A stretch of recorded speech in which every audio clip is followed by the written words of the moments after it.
Fala, galerinha do terceiro ano.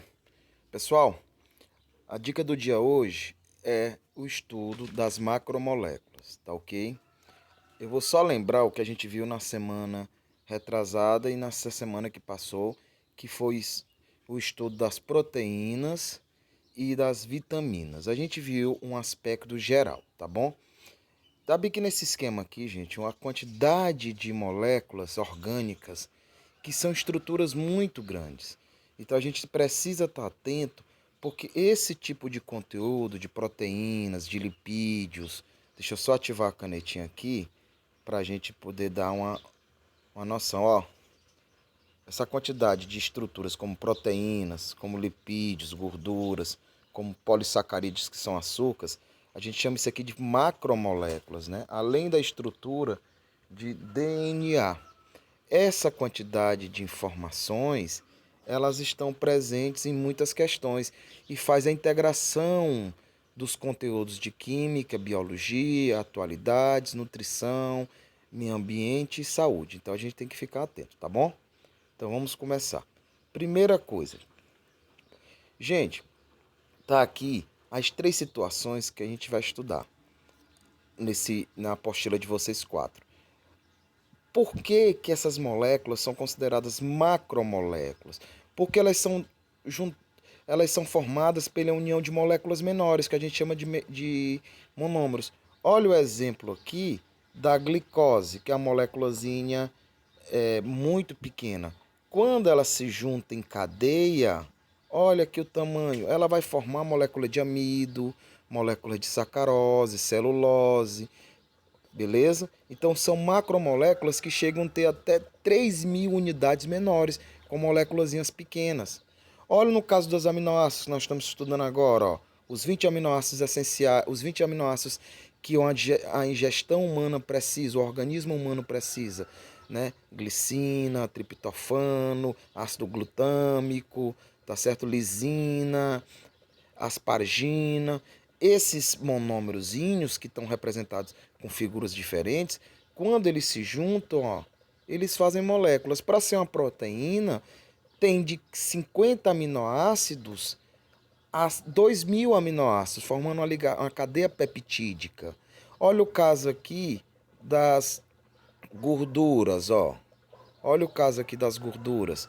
Você tem a glicerina, que é um álcool, e você tem a parte orgânica de cadeias éster lateral, que a gente chama de ácidos gordos ou ácidos graxos. Esses se combinam também, formando macromoléculas, que vão dar origem aos lipídios, às gorduras, os óleos e as ceras. Então, é isso que vocês têm que ficar atentos, tá bom? Deixa eu só abaixar a canetinha para cá. Olha, primeira coisa, gente, que a gente encontra muito no Enem, são as fontes de alimentação de muitas proteínas e muitas vitaminas. Então a gente tem que ficar muito ligado. Lembra que no vídeo eu coloquei para vocês lá uma tabelazinha com as principais vitaminas. A gente tem que ficar atento. Uma coisa interessante, as vitaminas do complexo B e a vitamina C, que é o ácido ascórbico, eles são hidrossolúveis. E engraçado que muitas vezes nas questões do Enem ele vai falar alguma coisa sobre as pessoas que optaram pela dieta vegana ou vegetariana. Aí ele vai perguntar qual é a deficiência de vitamina.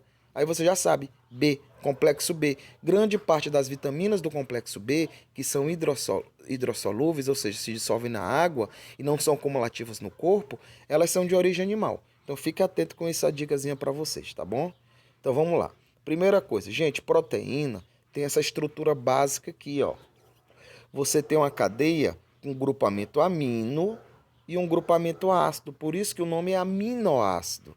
E o interessante é que todos os 20 aminoácidos, ó, que todos os seres vivos, gente, de uma bactéria, passando pelo coronavírus, entrando nas briófitas, pteridófitas, gimnospermas e angiospermas e chegando nos seres vivos superiores, como os anfíbios, os mamíferos, os répteis e as aves, todos eles vão precisar de 20 aminoácidos. Sempre com essa estrutura aqui. Um grupo ácido carboxílico e um grupamento amina. O que vai diferenciar essa cadeiazinha bem aqui, ó. Esse carbono é chamado de alfa, não esqueçam disso. Outra coisa que você tem que lembrar, pessoal, que é muito cobrado também, é que quando um aminoácido se liga com outro para formar uma reação de polimerização, para dar origem às proteínas que nós utilizamos, a gente precisa lembrar que a ligação vai ser um grupo ácido orgânico de uma amina com um grupo amino, ou um ácido orgânico de um grupo de um aminoácido com um grupo amina do outro aminoácido, formando a ligação amida, certo? Ou ligação peptídica, como o Enem e lá na biologia chamam. Então a gente tem que ficar atento nisso também, ok? Vamos ver aqui. Olha, gente, uma coisa interessante aqui, ó. Isso aqui você pode imprimir, colocar do lado da cabeceirazinha da cama aí, pegar uma telhazinha, um carvãozinho e anotar. Tá ok? Vamos só observar aqui.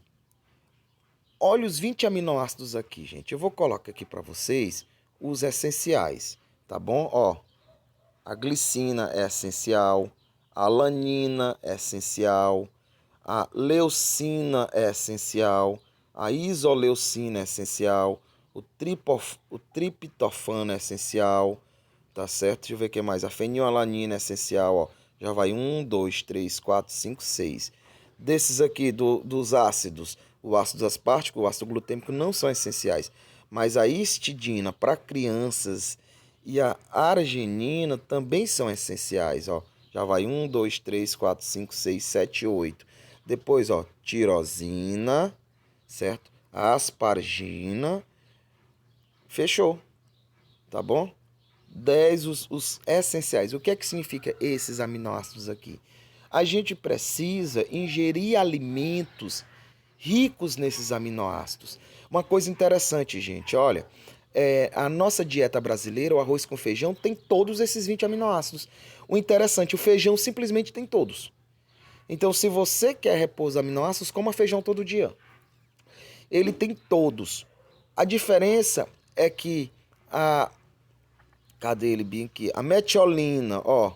A metiolina e a lisina tem pouco, mas o arroz tem muito. Então você tem todos esses 20 aminoácidos num pratozinho de feijão com arroz.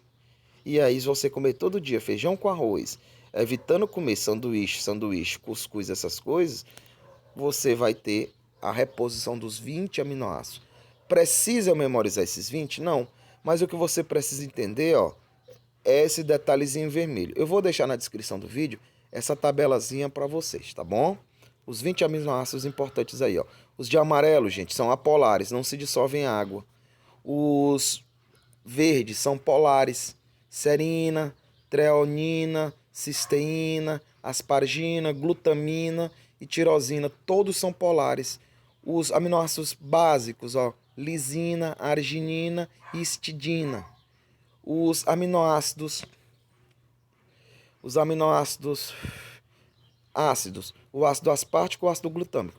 Eu quero chamar a atenção também, pessoal, deixa eu só ativar a canetinha, esse aminoácido aqui, eu vou botar até um asteriscozinho nele. Ele é considerado essencial até um ponto. Por quê? Porque nosso organismo ele produz ele, mas em pequenas quantidades. Mas às vezes a gente, principalmente na fase adulta, a gente precisa muito desse aminoácido. Então nosso organismo não dá conta de produzir todo. Por isso que a gente precisa ingerir alimentos que tenham ele.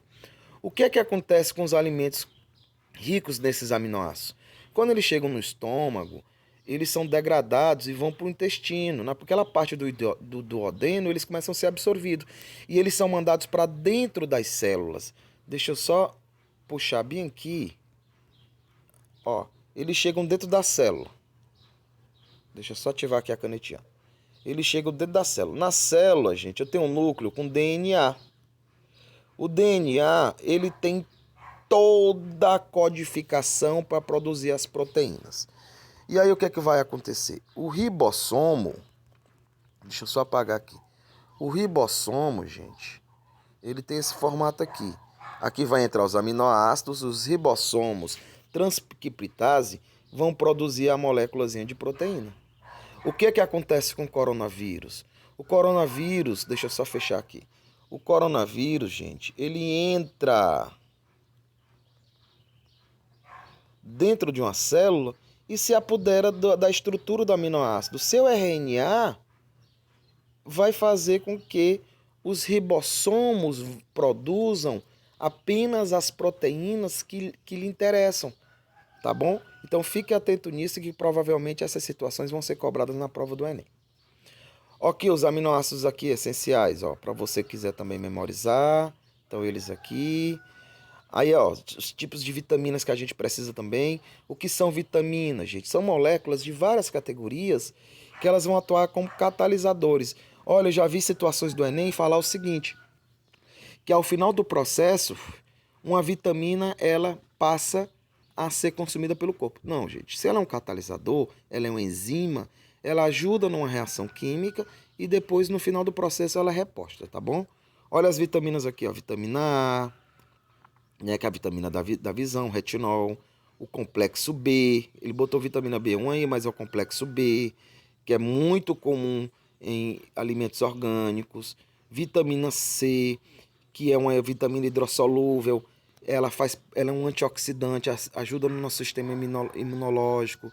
A vitamina D, gente, que é responsável pela fixação de cálcio e fosfato no nosso corpo. Uma deficiência dela em crianças provoca o raquitismo, uma deficiência nos idosos provoca osteoporose. A vitamina E, que também ajuda na nossa qualidade do sangue. Então fique atentos nesse esquema aqui, ó. Eu coloquei aqui, gente, a classificação das vitaminas, só para a gente lembrar. Lembra? Hidrossolúveis, solúveis em água. Complexo B, todo ele, e vitamina C. O que é que você tem que memorizar aqui? É que se elas são dissolúveis em água, elas não vão ficar armazenadas no corpo. Então, todo dia a gente tem que ingerir em pequenas quantidades. As lipossolúveis, pelo contrário, elas vão entrar no nosso fígado e no tecido adiposo. Então, elas são cumulativas, tá bom? Olha aqui, proteínas, ó. A gente precisa também lembrar das proteínas. As proteínas, gente, elas são feitas dos aminoácidos lá que eu falei para vocês, ó. A seronina, a tirosina, certo? Outra seronina, a metiolina, o ácido glutâmico, a histidina, certo? A lisina, ó, a valina. Se eu mudo um aminoácido de lugar, o que é que acontece? Já muda a proteína. Outra coisa que você tem que lembrar. A proteína, gente, ela tem 4 estruturas. Essa estruturazinha aqui que eu vejo, ó, seguindo aqui, assim, nesse formato, a gente chama de estrutura primária.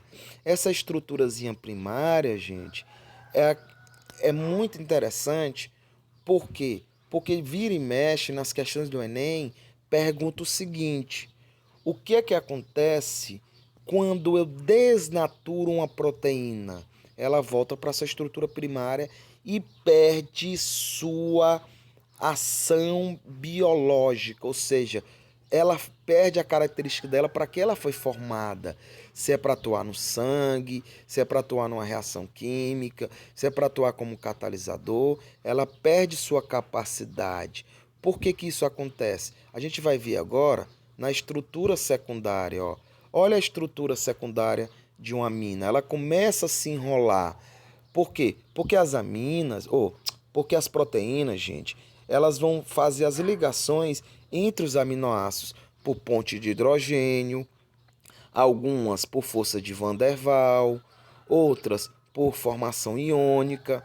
E aí, quando você esquenta, você quebra essas ligações e a proteína desnatura, tá bom?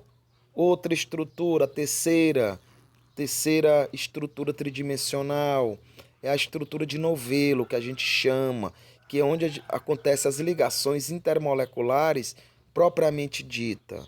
E a quarta é a estrutura de integração. Essa aqui, gente, é a estrutura da hemoglobina. A gente vai ver depois nos exercícios, que eu vou botar questões falando sobre anemia falciforme, que o Enem gosta de vir e mexe estar perguntando, e a gente vai ter que voltar para esse tipo de estrutura aqui, ó. Aqui é uma proteína, aqui é outra, todas nas conformações tridimensionais, tá bom? Deixa eu só fechar aqui. Então, vou mostrar aqui para vocês, ó. A estrutura primária de uma proteína é aquela estruturazinha aberta. Quando as proteínas são formadas, elas começam a se enrolar. Ó, elas começam a se enrolar. Esse enrolamento é a estrutura secundária. Depois elas começam, ó, a se novelar. Aqui é a estrutura terciária. E depois essas estruturas terciárias de várias proteínas iguais se encontram, ó, para formar a estrutura quaternária, que é onde vai ter a ação catalítica da proteína, tá bom? Deixa eu só fechar bem aqui para mostrar para vocês outra coisa. Não, vamos parar por aqui mesmo, senão vai ficar muito extenso o conteúdo. Até a próxima, jovens. Tchau, tchau.